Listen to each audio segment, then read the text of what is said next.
My own family kicked me out of the company I had poured my heart into from the ground up. They sent me a text that read, "Expect a call from our lawyer."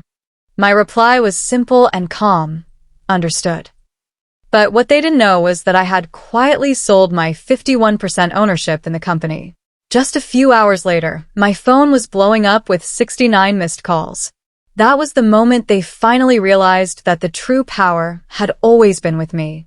Hello, I'm Claire Whitmore, a 31-year-old woman who co-founded a luxury skincare brand that started with a few homemade products in a tiny college dorm room and a dream fueled by passion, not knowing how ruthless family could become when greed, power, and money entered the equation. This is the story of how the very people I called my family pushed me out of the business I built from nothing, only for me to take a step they never anticipated. The journey started in my third year of college. I was struggling with terrible cystic acne, and no skincare product on the market seemed to work. In desperation, I began studying natural ingredients, gathering raw materials, and formulating my own serums. After my skin finally cleared up, friends started asking what I was using. Word spread. By graduation, I was selling to classmates, their friends, and eventually local shops. That's when my older brother, Mason, entered the picture. He was a business major with a confident smile and an even bigger ego. He suggested we take things to the next level. He convinced me to register the business officially. My parents offered some initial funding in exchange for board seats. Back then, I felt grateful. I thought it was support. I thought they genuinely believed in my vision. What I didn't see was that I had unknowingly given them the tools that would eventually be used against me. Within just 3 years, our brand had landed on shelves in major retail chains. I was being interviewed by magazines, speaking at events, and even featured in a Forbes piece. But despite being the face of the company, I was no longer the one making decisions.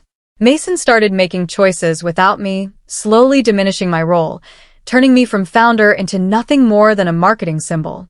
My parents, now holding a significant share of the company, questioned my every move, from new product ideas to staff hires. It was a gradual exile, disguised as business strategy. The final blow came on a rainy Tuesday morning. I had just finished pitching a new line of eco-friendly packaging. The research was solid, and our customers were asking for it. Instead of a discussion, I received a cold email from Mason. "We've decided to take the company in a different direction. Effective immediately, you're relieved of all executive duties." No meeting, no call, just an email. My hands trembled as I read further. A second message arrived from my mother. "Expect a call from our lawyer. This isn't personal, Claire. It's just business." I hadn't even processed the hurt yet.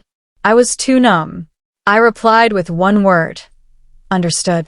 What they didn't know was that I still held 51% ownership in the company. Over the years, I had been careful about how I allocated my shares. Though we had brought in investors, I ensured that my stake always stayed just above the majority threshold. I never discussed it. I knew if I had, Mason would have convinced me to give it up.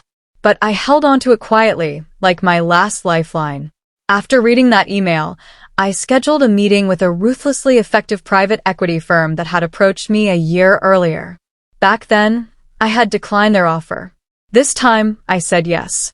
Within 2 days, I finalized the sale of my 51% share. The deal was binding, thorough, and permanent. I didn't tell a soul. I didn't vent online. I didn't even post a cryptic quote. I simply left my apartment, checked into a spa, got a long massage, ordered sushi to my suite, and turned off my phone. That was Thursday. I turned my phone back on Saturday morning. There were 69 missed calls, 22 voicemails. My inbox was flooded with messages from Mason, my mother, and even my father, who rarely called unless it was about financials. Apparently, the new owners had taken over on Friday evening. Mason, my parents, and their entire circle had been escorted out by security.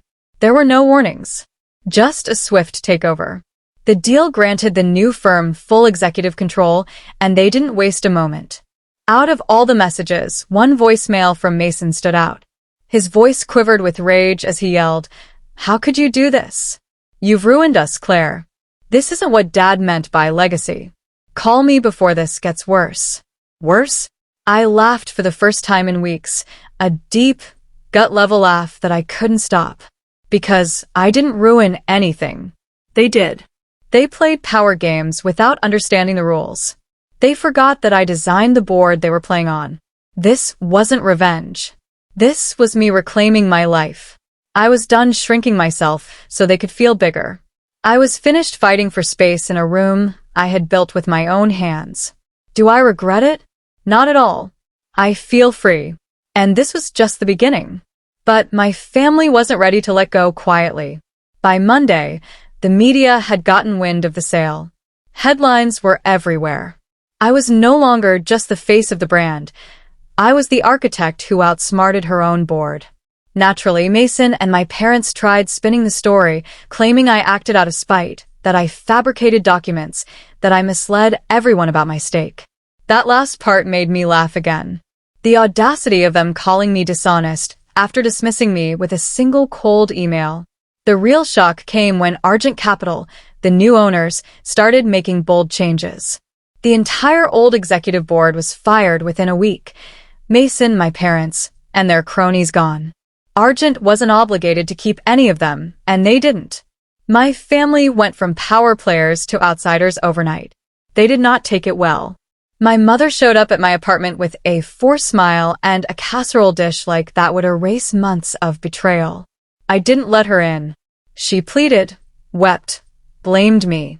I asked her how she could do this to family. She told me it was temporary, a restructuring, that I overreacted. Overreacted? I had poured my soul into that business. I'd bottled products myself, spent nights replying to every customer, missed birthdays and holidays to build something worthwhile. And when it got too big, too successful, they wanted to push me aside. That wasn't business. That was betrayal in disguise. A week later, I received a legal summons. They were suing me. The claims were outrageous. Breach of duty, damaging the company's image, leaking documents. Argent's lawyers took one look and laughed. The sale was legal. The board had removed me. I had every right to sell. The company's value had even gone up post-acquisition. But Mason wasn't done. He posted vague messages online about betrayal, tried starting a competing brand, claimed he was the real brains behind our success. It flopped spectacularly. Investors backed away. The public didn't buy his story. And me? I said nothing. I traveled. I mentored young women. I began designing a new skincare line, rooted in science and nature. While they fought among themselves, I found peace. My father remortgaged their home to cover legal fees. Mason lost his luxury apartment and moved back in with them. My mother wrote me long emotional letters about legacy and forgiveness. But trust, once broken, doesn't come back so easily. Months later, I saw Mason at an industry event. He looked smaller, worn out. He asked me, why? I told him, because you taught me that blood doesn't mean loyalty. That not everyone cheering for you wants you to win. And that building something doesn't guarantee you'll get to keep it. But leaving with your dignity, that's priceless. He said nothing. And I walked away, not out of spite, but because I no longer owed him anything. The company is no longer mine on paper. But the brand, the vision, the story, that will always be me. No lawsuit can take that away. In the end, they kicked me out of the company I created, tried to erase me, even dragged me through court. But they couldn't destroy my legacy. They didn't defeat me. They set me free. And as they sit in the ruins of their own decisions, I've never felt more empowered. Sometimes, the best revenge isn't payback. It's peace.